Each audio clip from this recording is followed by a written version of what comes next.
Hello everyone, welcome to my daily vlog. এই গরমের মধ্যে সারাদিন বাসায় বসে থাকতে ভালো লাগছে না, তাই ভাবলাম যে একটু কোথাও বের হই। একে তো প্রচন্ড গরম, তার উপরে লোডশেডিং, আর বাসায় বসে থাকতে অনেক বোরিং লাগতেছিল, তাই ভাবলাম যে একটু বের হই, হয়তো বাহিরে একটু ঘুরে ভালো লাগবে। তো বাসায় বসে বসে ভাবতেছিলাম যে কোথায় যাওয়া যায়, কি করা যায়। তারপরে ভাবলাম যে কিছু স্ট্রিট ফুড ট্রাই করি, বাট কোথায় যাব আর কোন জায়গায় স্ট্রিট ফুড ট্রাই করবো এটা বুঝতেছিলাম না। পরে ভাবলাম যে বউবাজারেই যাই, তো রিক্সা নিয়ে সোজা চলে যাই বউবাজারে।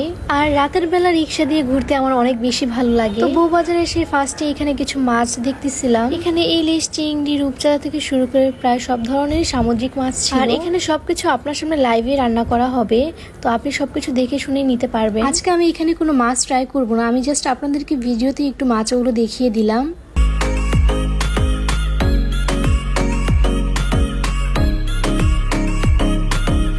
মাছ দেখা শেষ করে একটু সামনে এগোতে দেখি এখানে লাইভে পিৎজা বানানো হচ্ছিল, তো এটা দেখে আমার খেতে মন চাচ্ছিল, তো আমি একটা পিৎজা অর্ডার করি। এখানে পিৎজার কয়েকটা সাইজ থাকে, স্মল, লার্জ এন্ড মিডিয়াম, আর পিৎজার সাইজের উপর এর প্রাইসটা ডিপেন্ড করে। তো আমি এখানে লার্জ পিৎজাটা নিয়েছিলাম। তো এই সাইজের যে পিৎজাটা ছিল সেটার প্রাইস রেঞ্জ ছিল 200 থেকে 250 টাকা, আর যেটা এম ছিল সেটার দাম ছিল 400 থেকে 500 টাকা, আর যেটা লার্জ বড় ছিল সেটার প্রাইস ছিল 600 থেকে 700 টাকা। আমার যতটুকু মনে পড়ে প্রাইস রেঞ্জটা এরকমই ছিল, তারপরে একটু এদিক সেদিক হতে পারে।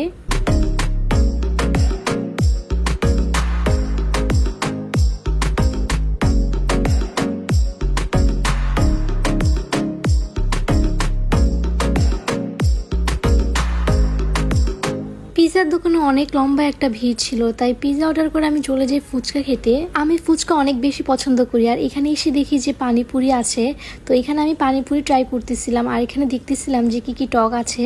তো ফার্স্টে আমি দই টকটা ট্রাই করে দেখতেছিলাম যে দই টকটা দিয়ে কেমন লাগে, আর এখানে 5-6টা টক ছিল। তারপর আমি কাসুন্দি টকটা দিয়ে ট্রাই করতেছিলাম। এখানে দই টক, জিরা টক, কাসুন্দি টক, পুদিনা টক, ঝাল টক, মিষ্টি টক, অনেক ধরনের টকই ছিল।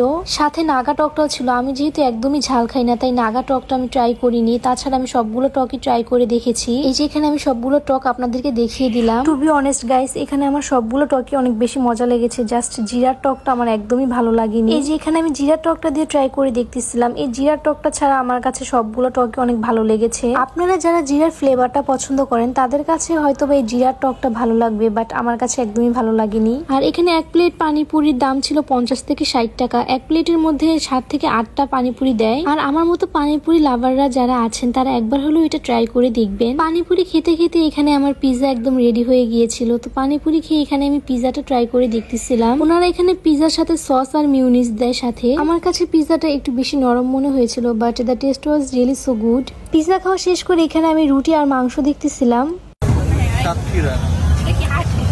আর এটা হচ্ছে চীনা হাঁস 4 কেজি 3 কেজি করে। এটা হচ্ছে দেশি হাঁস, দেশি পাতি হাঁস, সরিষার তেল দিয়ে গরুর। আর এটা হলো বট বোনা আছে, আর এটা হচ্ছে বট বাট। এখানে দোকানদার মামা আমাকে সব বলে দিচ্ছিল যে কোনটা কিসের মাংস। আমি এখানে হাঁসের মাংসটা নিয়েছিলাম, সাথে কিছু রুটি নিয়েছিলাম আর চাপটি নিয়েছিলাম। তো এখানে রুটি বানানো হচ্ছিল, আমি এটা দাঁড়িয়ে দাঁড়িয়ে দেখতেছিলাম যে কিভাবে বানাচ্ছে ওনারা। এখানে আমি রুটি ভেজেছিলাম, বাট ওই ক্লিপটা কেন জানি নেওয়া হয়নি, হয়তো মিস্টেক হয়ে গিয়েছে।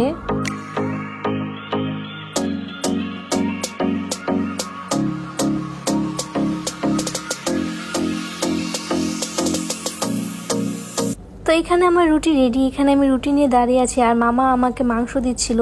এক প্লেট হাঁসের মাংস প্রাইস ছিল 350 থেকে 400 টাকা। তো এখানে আমি রুটি আর চাপটি দুইটা দিয়ে ট্রাই করে দেখছিলাম যে কোনটা দিয়ে বেশি মজা লাগে। আর আমার হাঁসের মাংস এমনিতে অনেক বেশি পছন্দ, আর ট্রাস্ট মি গাইস, হাঁসের মাংসটা এত বেশি মজা ছিল যে আমি এখন ভিডিওটা এডিট করতেছি, আমার এখন আবার খেতে মন চাচ্ছে। হাঁসের মাংস টেস্টটা অনেক বেশি মজা ছিল। আপনারা যদি কেউ বউবাজারে যান তাহলে এই হাঁসের মাংসটা একবার হলেও ট্রাই করবেন। এই গরমের মধ্যে মাংস খাওয়ার পরে আমার মনে হচ্ছিল যে আমার গরমটা আরো দ্বিগুণ বেড়ে গিয়েছে। তো এখানে অনেক সিজনাল ফ্রুটস এর শরবত বিক্রি করতেছিল। আমি এখানে আমার পছন্দের আমের শরবতটা অর্ডার করি। কাঁচা আমের শরবত আমার অনেক বেশি পছন্দ। এই গরমের মধ্যে ঠান্ডা এক গ্লাস শরবত খেয়ে মনে হচ্ছিল যে প্রাণটাই ফিরে এসেছে। আর এখানে যেহেতু সব স্ট্রিট ফুড পাওয়া যায়, এখানে মানুষজনেরও ভিড় অনেক বেশি। তো এত হাঁটাহাঁটি করে এত ভাজা পোড়া খাওয়ার পর যখন এই ঠান্ডা এক গ্লাস আমের শরবত খেলাম, তখন পুরো রিল্যাক্স লাগতেছিল। তো এখানে আমের শরবত খেতে খেতে সোজা বাসায় চলে যাই। তো এটাই ছিল আজকের আমার বউবাজারের ব্লগ। এই ব্লগটা সবার কাছে কেমন লেগেছে সবাই কমেন্ট করে জানাবেন। আর সবাই সুস্থ থাকবেন, ভালো থাকবেন। আল্লাহ হাফেজ।